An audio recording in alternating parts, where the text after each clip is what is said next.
Webcom TV Culture. Nous allons maintenant vous parler de label, ce que l'on appelait autrefois maison de disques. Sa fonction est de produire, d'éditer et de distribuer des enregistrements audio et vidéo d'artistes.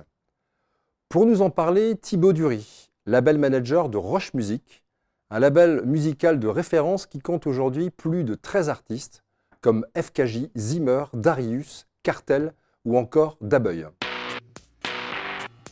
Webcom TV Culture. Thibaut, bonjour. C'est quoi le job d'un label manager ? Bonjour, merci de m'accueillir aujourd'hui. Ça va être très chouette de parler ensemble. Le rôle d'un label manager, en fait, on va dire qu'il diffère en fonction des labels. C'est un peu un titre fourre-tout. En fonction de la taille de la structure, petit ou gros label, un label manager va avoir des rôles différents. Mais le premier rôle du label manager, c'est de faire en sorte de gérer un peu les énergies au sein du label et les différentes activités. Un label aujourd'hui peut aussi bien faire uniquement de la musique, mais aussi peut avoir d'autres activités, produire des événements, avoir des marques de vêtements, faire des vinyles ou ce genre de choses.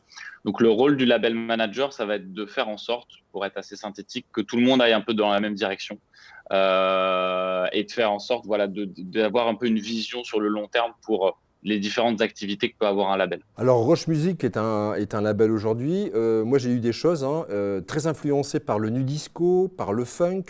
Il semble avoir été à l'apogée, pareil, je lis des choses, voilà. Il semble avoir été à l'apogée de la French Touch. Qu'est-ce qui fait que vous êtes différent des autres labels indépendants, voire des majors ? C'est votre caractère plus éclectique ? Alors il y a plusieurs choses. La première chose, je pense, c'est le fait que ce label a été monté par des personnes. Donc une personne en particulier, Jean Janin, que moi j'ai rencontré juste après le lancement du label, qui ne savait pas ce qu'était vraiment un label et l'industrie musicale. Dans le sens où il n'y avait pas vraiment de business model, de se dire on va faire ci, on va faire ça. Voilà comment on va se développer dans les années à venir. C'est avant tout des rencontres avec des artistes qui étaient autour de nous, qu'on côtoyait. Et donc, la volonté de les aider à sortir de la musique. Donc, indépendant, c'est vraiment se dire de commencer avec des petites mains sans avoir beaucoup de moyens et de voir jusqu'où on pouvait aller. Ça, c'est la première chose. Et la deuxième chose qui nous caractérise en tant qu'indépendants, c'est notre volonté de rester aussi en dehors on va dire, de la mode musicale, de ce qu'elle peut être aujourd'hui en France. Voilà, la France, sans partir trop loin, mais c'est très influencé par tout ce qui se passe à la radio, tout ce qui se passe dans les grandes scènes, etc. Nous, on a toujours voulu rester un peu indépendant de tout ça et faire notre propre chose, enfin notre propre musique. Donc cette volonté de rester un petit peu en marge de ce que peut être, de ce que peut être une major aujourd'hui, de le faire avec nos propres moyens. Thibaut, j'aimerais que tu parles un peu de ton parcours. Oui. Tu nous as expliqué ce qu'était un label manager, mais comment le devient-on ? Quel est ton parcours, toi ? Alors moi, mon parcours, je me suis rendu compte assez tard en fait de ce que c'était que le milieu de la musique. Donc j'ai commencé par un parcours tout à fait classique avec une école de commerce pour faire plaisir aux parents, on va dire, et choisir un petit peu la voie générique qui me permettrait de faire d'autres choses. Et j'ai toujours eu cette passion de la musique depuis que j'étais tout petit, conservatoire, j'ai fait beaucoup de batterie, du piano un petit peu aussi. Et en fait, un jour, en discutant avec des gens, je me suis rendu compte que les études que je faisais, à savoir une école de commerce, ça ne menait pas que vers la grande distrib, du management dans des grosses boîtes, ça pouvait aussi s'appliquer au milieu de la musique. Donc j'ai rencontré des gens qui travaillaient dans le milieu de la musique. Et ça a fait un espèce de tilt dans ma tête. Je me suis dit, mais en fait, voilà, tout ce que je fais, ça peut s'appliquer à ma passion. Donc on va essayer quoi. On va essayer de de s'implanter plutôt dans ce milieu-là. Et j'étais aussi DJ un peu à l'époque quand j'étais étudiant à Lille. Donc j'ai commencé un peu à côtoyer des gens de ce milieu-là. Et puis après j'y suis allé concrètement au culot. Je crois que c'était ma 3e année d'école de commerce. J'ai pris un gros bouquin qui s'appelle l'IRMA, qui référence du coup tous les métiers liés à l'activité de la musique. Et j'ai commencé à appeler un peu tout le monde, quoi. Je crois que j'ai dû passer une centaine de coups de fil pour avoir des contacts. Et puis au fur et à mesure, j'ai commencé à avoir quelques réponses. Et voilà, j'ai commencé mon premier job, c'était donc en stage, et c'était dans une plateforme de distribution. Donc un peu éloigné de ce que je voulais faire. C'était un peu l'inverse de ce que moi je considérais être la musique, c'est-à-dire une plateforme de distribution qui se rémunérait grâce à des publicités. Ça s'appelait Bizik à l'époque. Donc je me suis dit, ok, c'est un premier step dans la musique. C'est pas forcément ce vers quoi j'ai envie de tendre, mais je commence à voir un peu comment tout ça marche, les différents acteurs. De ce stage-là, s'en est suivi un autre dans le même secteur. Et puis après, chemin faisant, voilà, continuer à rencontrer des gens et j'ai travaillé dans des clubs aussi de musique pour gérer de la communication. Ça, c'était en 2014, quelque chose comme ça. Et puis bah, voilà, travailler dans des clubs à Paris qui étaient assez, le Social Club notamment à l'époque, qui était un espèce d'endroit où tout le groupuscule des musiques électroniques se retrouvait. Ça m'a amené à rencontrer plein de gens, dont cette personne, donc Jean Janin, Césaire, qui a lancé le label, que j'ai rencontré en soirée, qui m'avait l'air vraiment marrant en fait, et qui traînait toujours avec une bande d'artistes qui était aussi qu'on reconnaissait un peu de loin. Donc Et il essentiellement m'a dans le dit, donc essentiellement dans le milieu électronique à l'époque. ouais, tout à fait. Bah, c'était Hmm. vraiment, j'ai l'impression de parler un peu comme un vieux là, mais c'était l'époque où il y a encore ouais, une dizaine d'années, Hmm. où c'était vraiment en France, c'était vraiment la musique électronique, quoi. Tout le monde faisait de la musique électronique un peu dans tous les sens. On était juste après les Justice, C'est ça, toute cette vague. voilà. Ouais, ouais, Exactement, ouais. voilà, Hmm, toute cette hmm, vague de French Touch, ce qu'on a appelé French Touch 2.0. hmm. Donc nous, on était tous attirés par ça. Et du coup, bah, voilà, rencontre de cette personne-là qui me dit, bah, écoute, on travaillait du coup un petit peu ensemble de loin. Il m'a dit, bah, moi, je suis en train de lancer un label, je sais absolument pas ce que je fais. Tu m'as l'air toi de savoir un peu plus ce que tu fais. Est-ce que ça te dirait pas de me rejoindre et puis de commencer cette aventure-là ensemble? Et ça, c'était donc c'était il y a 8 ans maintenant.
Très rapidement, la singularité de Roche Music, ça a été justement de se dire, OK, nous, on vient de la musique électronique, on écoute ces musiques-là, mais nos roots, nos racines, viennent aussi de la musique que nos parents écoutaient, etc. Donc plus la funk, la disco. Et du coup, ça a tout de suite donné une musique un peu plus, on va dire, plus riche, plus produite aussi. Le premier artiste qui est au jour d'aujourd'hui encore le plus gros artiste, l'artiste le plus reconnu du label s'appelle FKJ. Et cet artiste-là, il s'est fait reconnaître dès le début sur SoundCloud par le fait d'utiliser une vraie guitare, une vraie basse, des vrais claviers. Ça peut paraître, on va dire, totalement basique, sauf qu'à l'époque, tout était passé vraiment par ordinateur. Donc lui, sa singularité dans le son, c'était voilà, de reconnaître la production électronique, mais aussi des instruments qui par-dessus venaient faire jouer en fait tout ça. Et les artistes ont très vite, dont on s'est rapproché très vite au sein de Roche Music, avec toute cette attirance, cette accointance vers cette musique riche, funk, disco, etc. Donc jouer avec des vrais instruments. Donc on a été très rapidement un petit peu en opposition des autres labels indépendants de l'époque qui faisaient encore beaucoup de musique électronique. Nous, c'était vraiment voilà, quelque chose on va dire, de plus riche et de plus coloré dans le son aussi. Alors Roche Music donc est hyper créatif en créant aujourd'hui, en plus de produire des artistes, vous avez créé votre ligne de merchandising, j'ai vu ça. Ouais, En fait, en gros, c'est un sous-label, et même une radio, je crois. Vous avez créé une radio. exactement, Voilà. c'est ça, Donc tout à fait. c'est une radio sur le web.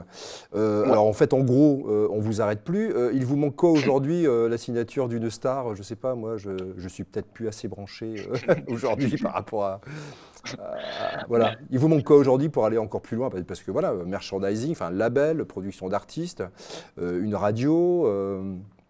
Bah en fait, après, bon, ça c'est le propre du label indépendant aussi, c'est-à-dire que je pense que c'est ce qui fait notre force, c'est quand on a une idée, on va au bout de cette idée et on se dit que c'est possible de le faire. Donc il y a des fois des choses qui sont pas enfin, pas très calculées dans le temps. Est-ce que ça va être rentable? Comment est-ce que ça va marcher, etc. Nous, on essaye de véhiculer un état d'esprit qui est le nôtre, c'est-à-dire d'être jeune, plutôt créatif.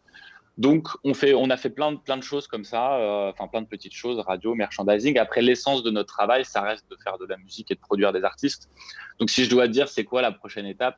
C'est de découvrir la prochaine génération d'artistes français. Nous, ça nous tient aussi à cœur de produire des artistes qui sont français, parce qu'il y a plein de scènes à l'international qui marchent très bien, mais nous, c'est aussi ce qu'on veut véhiculer, c'est une musique à la française, c'est important pour nous, avec des artistes qui s'exportent. Donc effectivement, ce qu'on peut faire, il y a toujours plein de choses à faire, hein. La radio, l'objectif aussi, c'est de faire une radio qui soit écoutée et qui trouve son public, ce qu'on est en train de faire. Produire plus d'artistes, refaire des tournées. Donc en fait, c'est s'améliorer un peu dans tout ce qu'on fait. Moi, j'aimerais que tu me parles de Darius, voilà, qui est un artiste qui est sous votre label et dont on va découvrir le clip là sur l'antenne, qui s'appelle Equilibrium. Alors Darius, ouais, on va dire, c'est la deuxième tête de gondole, si je peux me permettre l'expression, du label. C'est-à-dire que très vite, avec FKJ, c'est l'artiste qui a eu une portée internationale parce que sa musique a, voilà, quelque chose d'essence qu'on n'avait pas entendu avant, quoi. Et Darius, c'est assez marrant parce que moi, c'est le premier artiste sur lequel j'ai vraiment travaillé. Moi, je venais d'une scène aussi, du coup, plus électronique. Et c'est l'artiste qui, moi, dans ma tête, m'a permis de faire le gap à l'époque et de me dire, OK, qu'est-ce que c'est que cette nouvelle musique? Je comprends pas trop. Je sais pas si j'aime ou si j'aime pas. Au début, je savais pas trop, mais en tout cas, il y a quelque chose de nouveau.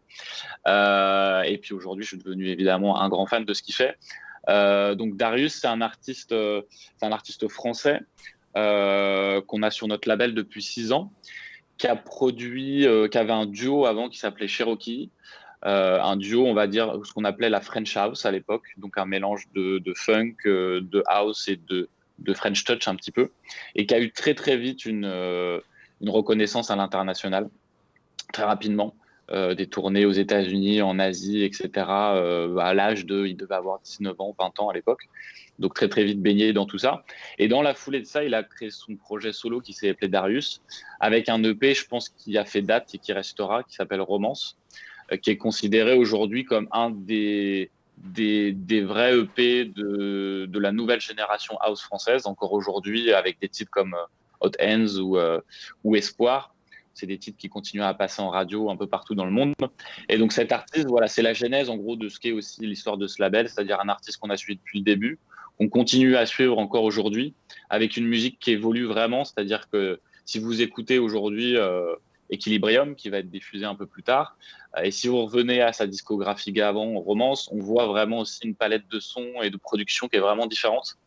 Donc voilà, moi c'est typiquement pour ça que je fais ce métier, c'est pour rencontrer des gens comme ça, des gens qui sur chaque projet ont des choses à dire, l'expriment de manière différente et qui essayent de tirer la quintessence de ce qu'ils sont en capacité de faire, quoi. Donc voilà, pour synthétiser, Darius, un artiste que je pense qu'on continuera à suivre encore pendant des années. J'ai la chance aussi que ça soit un ami. C'est un peu l'histoire de ce label aussi, donc on partage beaucoup de choses en dehors de la musique. C'est aussi un photographe, je vous invite à aller voir ses photos. Il a un compte Instagram où il diffuse tout ce qu'il fait. C'est quelqu'un qui est très porté sur la vidéo, donc on va voir son clip. Il s'attache, il s'entoure toujours de personnes qui ont aussi des univers créatifs très très intéressants. Donc voilà, ce que j'appelle un artiste complet. Et de nos jours, je trouve que c'est pas que c'est rare, mais ça tend des fois à devenir un peu plus rare. Donc voilà, très content de l'avoir sur le label. Et puis on va continuer. On sort, petit spoil, on sort son prochain EP dans quelques mois sur Roche Music.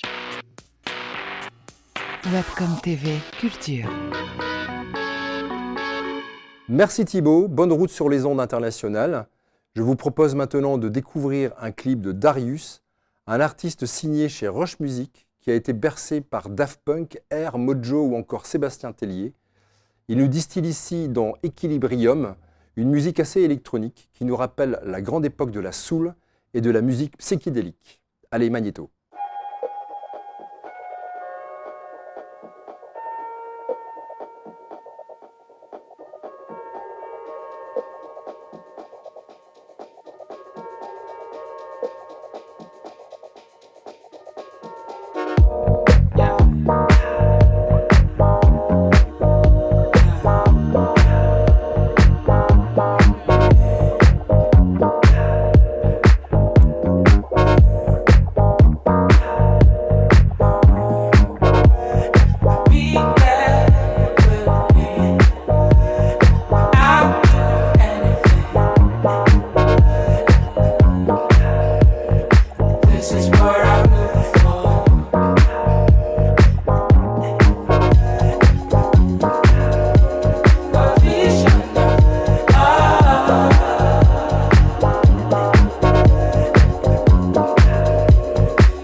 Webcom TV Culture.